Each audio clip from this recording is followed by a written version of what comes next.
Okay, so good afternoon again, Earth. So welcome ulit sa ating continuation ng video discussion. Ayan. So let's start sa combination. Kakatapos lang natin nung permutation kanina. Ayan. So the combination is a selection made from a group of items without regard to their order. So compared to permutation, dito naman wala tayong pakialam or wala tayong kino-consider na order or pagkakasunod-sunod, no? So we are just focused on the combination itself. So sa combination, meron tayong ibang formula, but ito medyo kahawig lang din ng permutation na formula. So NCR equals n factorial all over the quantity of n minus r factorial times r factorial. So yun lang yung ating formula. So mapapansin nyo ang nagbago lang or ang bago lang ay yung r factorial sa baba. May nadagdag lang. Okay? Yan. Punta na tayo sa ating example. So sa example natin, so I have here a combination problem. So Rob and Mary are planning trips to 13 countries this year for their vacation. Unfortunately, due to financial limitations, they must narrow down this into 9 countries.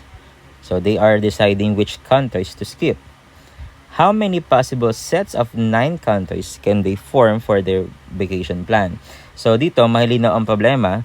So siguro dati nagplano sila Rob and Mary na 13 yung bansa na bibisitahin nila. Kaya lang, yun nga, nagka-problem sa budget or sa financial aspects.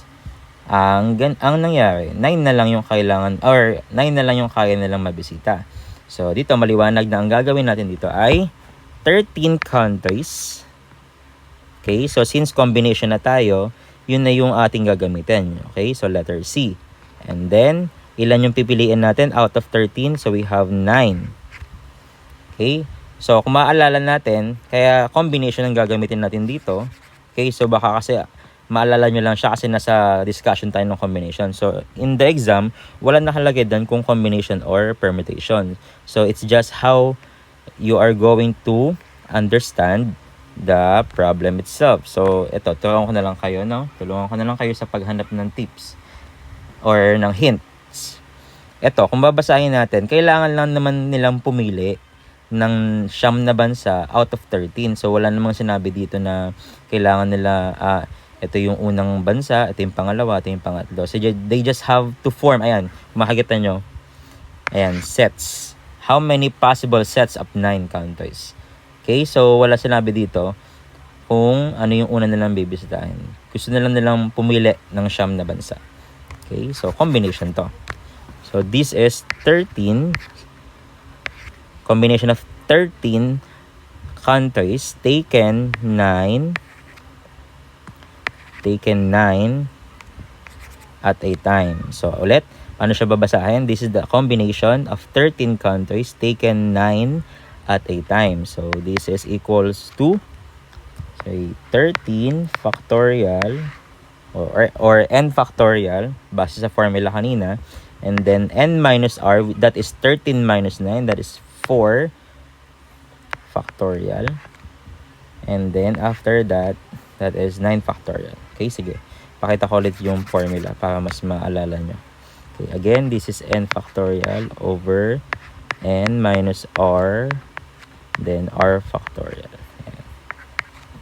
N factorial is the total number of things that we are talking about. That is 13 countries. So 13 factorial over n minus r. N minus r is 13 minus 9. So that is 4. Diba? 4 factorial. Okay? So pwede na pala tayong hindi gumamit ng parenthesis dito. Okay? That is 4 factorial. Then r factorial is 9. So that is 9 factorial. Dito pwede na natin siyang idiretso sa calculator. Or you can just use your shortcut. Ayan. So ang gagawin nyo lang siya sa calculator ay press 13 and then hanapin nyo yung button na NCR. Typically, makikita nyo yung katabi ng NPR, yung ginagamit nyo sa permutation. So again, 13, then press NCR, and then press 9. 13C9. Okay? So, ang sagot, 715 ways. Or in this case, this is 715 sets of 9 countries. Ibig sabihin, si Rob and Mary, 715 na sets or options yung pwede nilang pagpilian. No? Medyo madami. So, bahala na silang dalawa doon. So, tayo, ang kailangan lang natin alamin is the number of ways or number of sets of 9 countries that they can form. Ayan. So, let's have the second example. So, dito, this is a lotto problem. Kung makapansin nyo, ang kinuha kong picture dito is the actual ticket ng lotto ng PCSO. So, dito sa Pinas yan, ha? Sa Pilipinas yan. Kung makikita natin, ay yung lotto na gustong tayaan nung taong may hawak ng ticket ay Grand Lotto, 655. Okay, 655. Ang ibig sabihin ng 655, pipili ka ng 6 numbers out of 55 numbers. That is from 1 hanggang 55. So, pipili ka ng 6. At syempre, sa lotto, pag nakuha yung 6 na yon, yung 6 combination of numbers na yon, panalo ka. Panalo ka ng jackpot. So, this is an example of combination. Bakit nga po? Kasi sa lotto, hindi mahalaga yung pagkakasunod-sunod niyan. Halimbawa, di ba, katulad nung sinabi ko sa inyo last time, ang tinayaan ni sir, halimbawa, 6, 23, 4, 5, okay, 12, tapos 7. O di 6 na yan. Ngayon, sa pagbola ng lotto, kahit anong order, basta lumabas yung 6 na number na yan, panalo si Sir Mark. Okay? So, ganun lang po yan. So, therefore, the order is not important. Okay? So, dito naman, ang pinapatanong sa atin, pinapasolve sa atin dito ay, how many lottery tickets must be purchased? Sa Tagalog, ilang tickets kaya yung kailangan bilhin ni Sir Mark or kailangan bilhin ng isang tao para makumpleto yung lahat ng posibleng combination na pwedeng maging possible winning numbers sa lotto na to. Sa madaling salita, kung gusto mong sigurado kang manalo sa lotto na to, yung 655, kailangan mong tayaan lahat ng posibleng combination. Yun, di ka na pwedeng matalo doon kasi lahat tatayaan mo eh. Yun nga lang, ang tanong, ilang combination meron tong lotto na to? So, yun yun. So, mamaya magugulat kayo, ilang tickets yung kailangan yung bilhin para sure kayong manalo sa lotto. Siyempre, di ba, typically tayo pag tumataya, isa lang, isang ticket lang kasi medyo mahal yun, di ba, pag madami, isang ticket lang. Kaya lang, ang tanong dito, ilan yung chance mong manalo, di ba? Okay, mamaya, solve natin. Ayan, let's start with writing the problem. So, dito, ilan yung pagpipilian natin? So, kung makikita natin, 55. 55 numbers yung pagpipilian natin. So, therefore, this is 55. Okay, wait lang. This is 55. Then, combination. So, C. Ilan yung pipiliin? 6. So, therefore, 55C6 or yung proper way ng pagbasa sa kanya ay this is the combination of 55 numbers taken 6 numbers at a time. Okay? So, again, you can use the formula or you can just put it in your calculator. So, but again, I want you to memorize or I want you to be familiarized in our formula that is n minus r factorial times r factorial. Okay, so you can manually solve for this. Okay, but in this lesson, kailangan medyo bilisan na lang natin para mas madali nyo siyang magets. Okay, lagyan nyo na sa calculator 55, then press NCR, 55C, and then 6.